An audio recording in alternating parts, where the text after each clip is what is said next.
Assalamualaikum Ustadz. Waalaikumsalam warahmatullahi wabarakatuh. Bagaimana cara taubat nasuha? Terima kasih.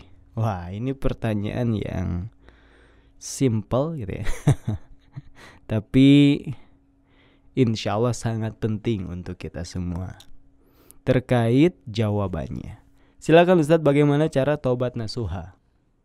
Yang dimaksud dengan taubat nasuha adalah kembalinya seorang hamba kepada Allah dari dosa yang pernah dilakukannya, baik sengaja atau karena ketidaktahuannya, dengan jujur dan ikhlas.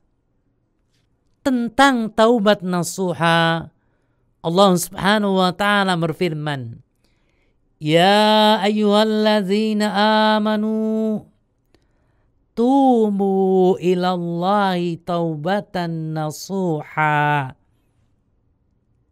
Wahai orang-orang yang beriman, bertaubatlah kepada Allah dengan taubat nasuha, taubat yang semurni-murninya. Quran surat At-Tahrim ayat yang ke-8. Agar taubat disebut nasuha dan bisa diterima di sisi Allah Subhanahu wa taala, ada beberapa syarat yang harus dipenuhinya. Yang pertama, ikhlas. Taubat yang diterima secara syariat hanyalah taubat yang didasari dengan keikhlasan. Taubat karena ria atau tujuan duniawi tidak dikatakan sebagai taubat syar'i. Kedua, mengakui dosanya.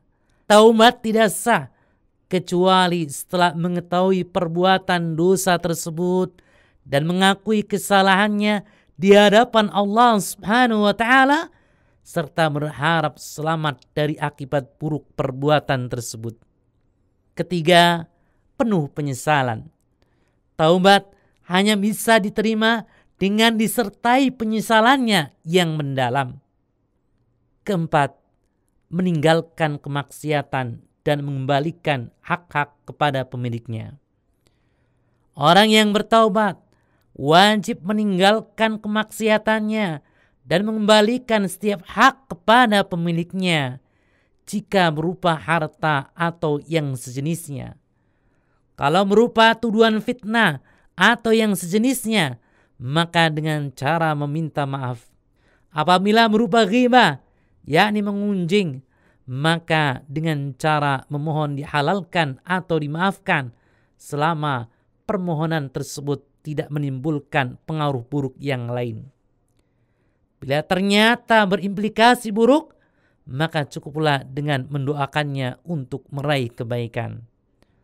Dan syarat yang kelima, masa bertobat sebelum ruh berada di kerongkongan atau sakaratul maut dan sebelum matahari terbit dari arah barat. Sedangkan Imam An-Nawawi rahimahullah menyebutkan syarat-syarat taubat ada 3. Pertama, penyesalan dari dalam hati yang sedalam-dalamnya. Yang kedua, berhenti atau meninggalkan maksiat tersebut. Dan syarat yang ketiga, bertekad bulat untuk tidak mengulangi dosa tersebut di kemudian hari. Wallahu a'lam.